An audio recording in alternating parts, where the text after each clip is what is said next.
back, everyone, to Let's Play Fallen London, Sunless Sea with me, BrainBoy20.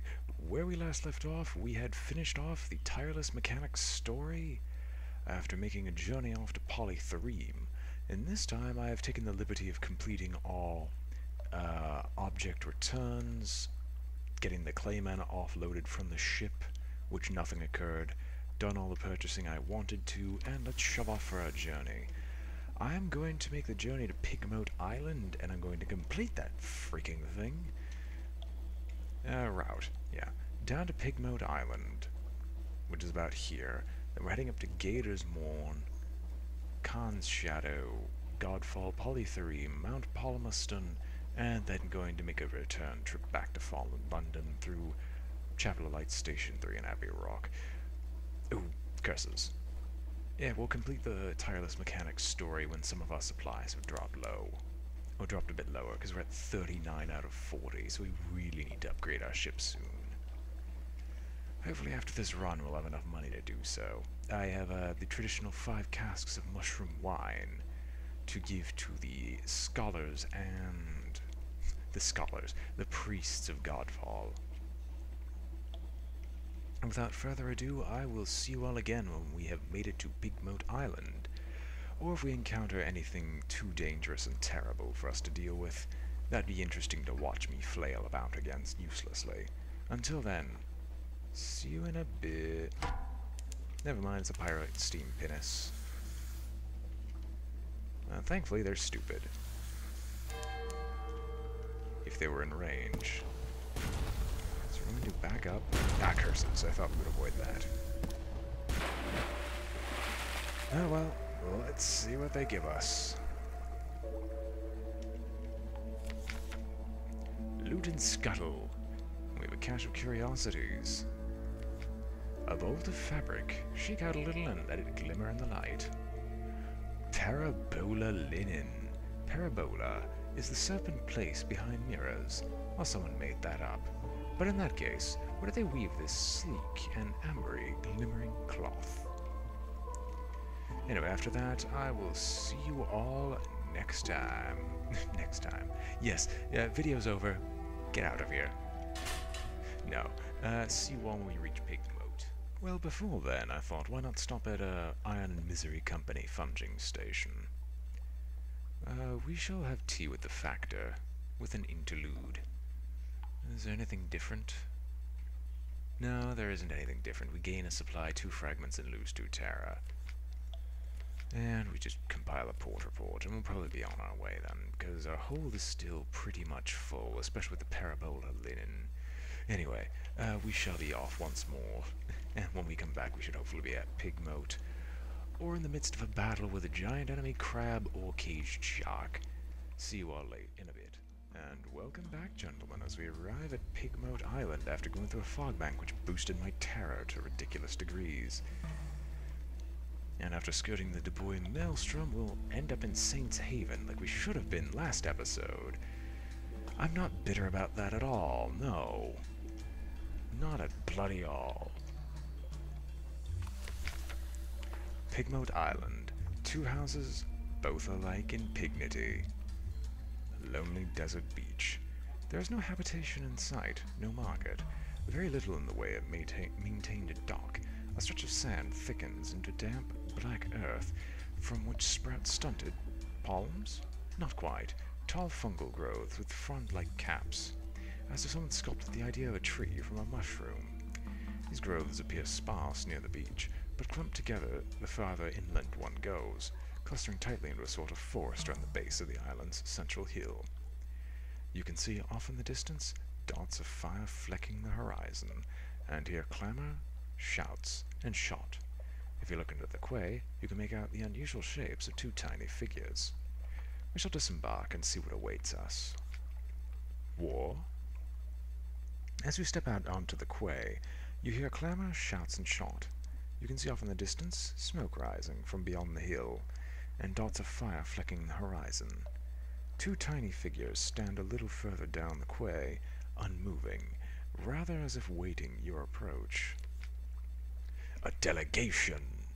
The figures are rodents! To your left is a ratus fabber, wearing goggles, a blacksmith's apron, and an assortment of tools. To your right is an unusually large guinea pig, wearing a helmet and a breastplate reminiscent of nothing so much as the high Middle Ages. The rat steps forward first and bows. Welcome, Captain, to Rat Star Island. I am Edgar,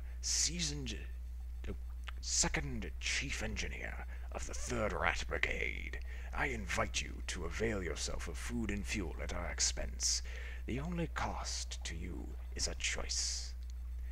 The rat steps back at precisely the same moment, with what appears to be the ease of long habit.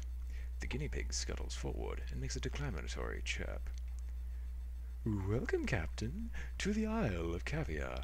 I am Lady Augusta Devereux Swinch of the Blackwater Swinches, seneschal to our King Gracenaw, first of his name. I invite you to avail yourselves of food and fuel at our expense. The only cost to you is a choice. The two stand at attention, looking at you expectantly. What choice? Your question needs to be tentative. They sound so rehearsed. Enough of this. Sea monsters, faceless predators, screaming oceans, yes. But you draw the line at talking to guinea pigs in full armor. Back to your ship we go. Enough of this madness. No, we have to make a choice. Come on, it's the Let's Play.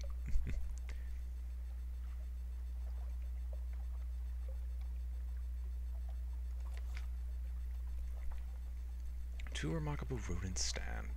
Sit, squat, before you. To whom will you speak first? Speak to the chief engineer. His eyes have a wave cold glint to them, and he wears the scars like jewels. Speak to the seneschal.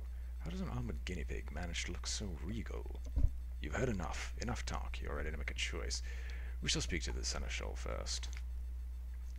An effortless elegance. The seneschal clears her throat with a delicacy to rival the Duchess's own before speaking. Gracenaw, the king, our lord and sovereign, full 7 months had sojourned on the sea, conquered this land, and won the southern main. Now no fortress against him shall remain, no city walls be left for him to gain, save the rats that squeak behind the mountain. Unlikely was the lamb of our deliverance. Assured shall be our glories in their fall, when our lady's eye be restored to our hall. The seneschal composes herself, then adds, We saw truth and beauty by the light of our lady's eye on Mount Caviat, but the rats, with their guns and their chatter and their peasants' politics, stole it from us. We will subjugate them and take it back. They are a rabble, and we will rule them with steed-shod velvet of our paws. Will you join us? Let's speak to the engineer. A stirring speech. You ask the chief engineer to elaborate. He looks at you for a long, measured moment before speaking gruffly. We came to this island to make a home for ourselves away from London. It's cats and snuffers. It's rat-skin suits. We came to live as citizens of our own republic. We came with our tools, our teeth, our clever hands, and we made a beautiful city by the light of the rat star that shone bright and blue on Mount Ararat. The chief engineer nods towards the distant hill. One day we braved the depths of the chicken woods, and from that top of Mount Ararat we plucked the rat star to be our light, our beacon, and our flag. But the pigs of Calais saw the light, and they lusted for it. They sent armies to rule us and steal our star. We will not permit them to take what is ours. We will resist to our last breath. Will you join us in defeating them? Ugh. If you couldn't tell by the voices I was making, I've already made my decision a while ago. I'm not a big fan of the Middle Ages. I'm also not a big fan of those who wish to keep it that way. So, I'm ready to make my choice. The time has come to cast your lot with one faction or another. With whom will you favor? Favor the chief engineer. He seems grumpy, but honest. Also, you've seen what rat-made weapons can do, and perhaps you'd rather not be on the receiving end of them. Favor the seneschal. Perhaps you never liked rats. Perhaps you've always been fond of rat-skin suits. Perhaps the seneschal's charms are too much for you. At any rate, you're keen to find out more about their civilization. Or we could abstain and not get involved, or attempt to broker peace. Surely their commonalities are more numerous than the differences. Perhaps you can help them along. Screw the guinea pigs. I align with the rats. A rat in the making. You extend a hand to the chief engineer, who shakes it grimly. The seneschal hisses and chatters her teeth in disgust, but keeps her distance. You've made the right choice, says the chief engineer. Let me show you around. A history lesson. The chief engineer leads you to the northern side of the island, skirting the chicken woods. You pass through a number of what can only be termed checkpoints, as fierce-eyed rats shoulder their derringers and salute the chief engineer.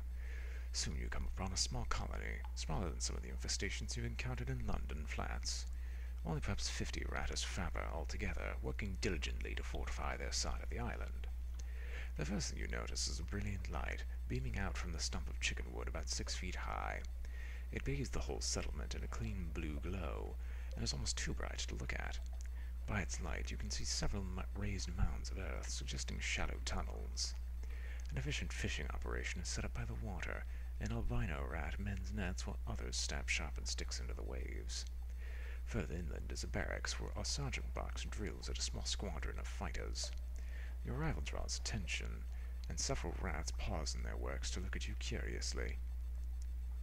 Welcome to Marinia, says the chief engineer, voice warm with pride. It's not much to look at now, but it will be once we've rousted the cavies. Take a stroll around while I summon the war council. With that he vanishes into the mounds and leaves you to explore. We can head to the barracks. The real sergeant appears to be sizing you up. Can this be all the rats have to fight with? Head to the beach. What kind of fish might they catch here? And who ever heard of rats mending nets? Head towards the rat star. An excitable-looking rat is peering at it through smoky goggles, twitching her whiskers and making notes on what appears to be real paper. Wait for the war council. You've done all the exploring you want. Time to take action. Let's head to the barracks.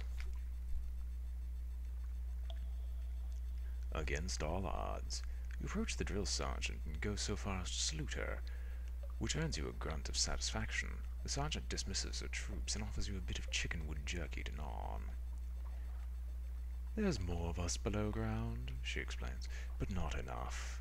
The cavies are bigger, and there's more of them. We're better with weapons, but haven't got the stuff to make 'em with. Most of us came here as stowaways, and brought nothing but food, tools, and the fur on our backs. We can fish, and we nibble the chickenwoods, but we can't make guns out of trees. The cavies came with their own steamer, and seem to have endless supplies. We raid 'em, sometimes, but there's so few of us, and we can never hold on to territory gained for long. That's of no consequences. I want to be left in peace to build our republic, and the rat star, she adds thoughtfully after a moment. Of course, we want that too. Head to the beach. What kind of fish might they catch here? An albino rat smiles quietly up at you from his mending work, dainty and a little shy. Chickenwood floats, especially when it's dried out and sealed, so we're able to paddle out a bit and cast our nets. We come up with all sorts of things. Blind fish, crabs, sometimes a chunk of broken tentacle. But the fishing would never be so good without the rat star. He beams in a kind.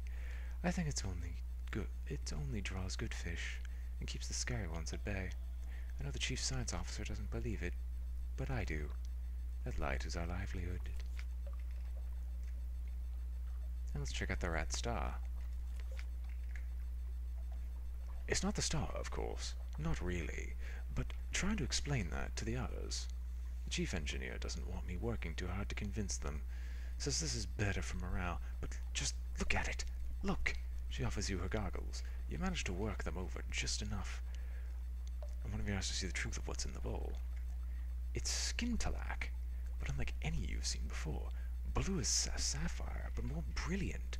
Something about the clarity of the color is tremendously soothing. The chief science officer titters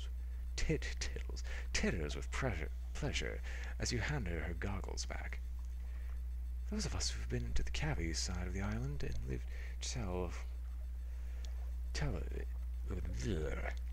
those of us who've been to the Cavi side of the island and lived to tell of it say that there's plenty of glow there, plenty of bright in the water all around, but nothing like this.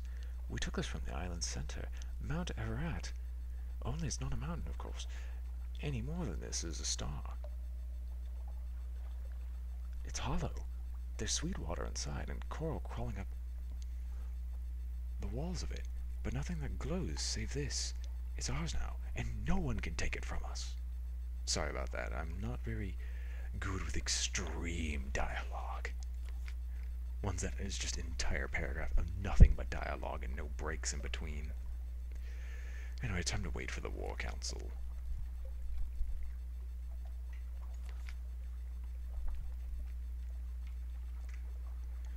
The chief engineer emerges from underground with a motley assortment of other rats.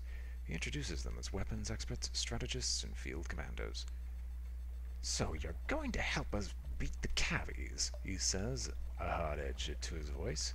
But how exactly? We could offer assistance with strategy, engineer distraction to enable the rats to raid the Cavies' ship for supplies. Offer to attack the Cavies yourself. You have a ship, you have cannons, steer to the southern side of the island and have at those anachristic animals. Or we could offer guns. You'd rather not get directly involved, but you can spare some scrap metal, shot, and maybe a deck gun. We have a lot of supplies, why not? A fair trade. Your crew haul one of the deck guns to shore, and the chief engineer nods in gratitude. It's a clumsy bugger, and no mistake. But we can break it down into parts easily enough, and there'll be plenty of scrap left over to make bullets. In exchange, the rats give you their provisions. The salted fish proves surprisingly restorative, and dried chicken wood appears to make tolerable fuel. As they pass by the glow of the rats start on their way back to the ship, each member of your crew seems to hold their head a little higher, and breathe a little easier. We lost 2 supplies, lost 5 terror, gained a fuel, and gained a hearts. You've given the Ratus Faber all the assistance you can. What next? We can invite a Ratus Faber on board with you. What's a ship without a few rats? The chief engineer can't leave his colony, but he relays your request to his people. The albino rat you saw mending nets steps shyly forward. I'm good at fixing things, he says earnestly, and I'd like to see more of the world. You wait for him to gather up some effects and say goodbye to his family before accompanying him on board. You now have 1 albino tinkerer. And now there's the wide dark sea. There's nothing left for you here except the story of this place. I now have a port-to-port pigmote island. 2 houses both alike in dignity, the Republic ascendant, the line of House Cavi has ended. Rats hold the 10th city of the guinea pigs. You are welcome here. With something awaits us in port, we can refuel here. Most other ex-steamer stores are gone, but the rats have torn out the guts of the steam pinners to make engines that tear coal from the earth. They'll help you with resupply. Undergo repairs. The rats of Mariana are skilled engineers. If your ship is scarred, perhaps they can heal those scars. And put a Blemmigan ashore. Who knows what they'll make of the rats, or vice versa.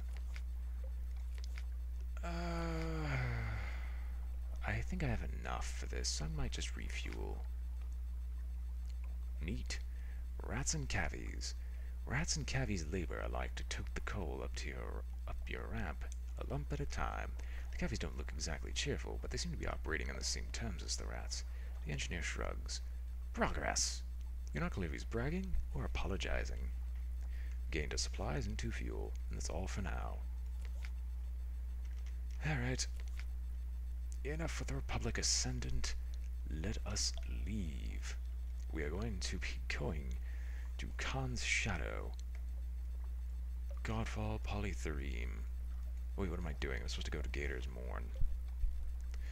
Right, that's actually not that far away. We might just end the episode there, because my voice is, you know, not in dire straits, considering the whole I have to sound like Pegasus from Yu-Gi-Oh! Abridged. Oh, Yu-Gi Boy! A deep voiced Pegasus. Yeah, anyway. I'll be heading more north to Gator's Morn, grab the port report there, and also grab the strategic information, and then I'll continue my journey north in the hopes of finally acquiring something, in the hopes of finally concluding the story of the Brass Embassy. Of the Brass Embassy, I say. Of the Wistful Deviless, because I've never seen its end. Anywhere in the Corsair's Forest of Gator's Morn. Heck, we only lost 1 supplies while doing that, and we gained enough fuel where I could easily convert it to supplies. I think. Then again, I don't think it works that way.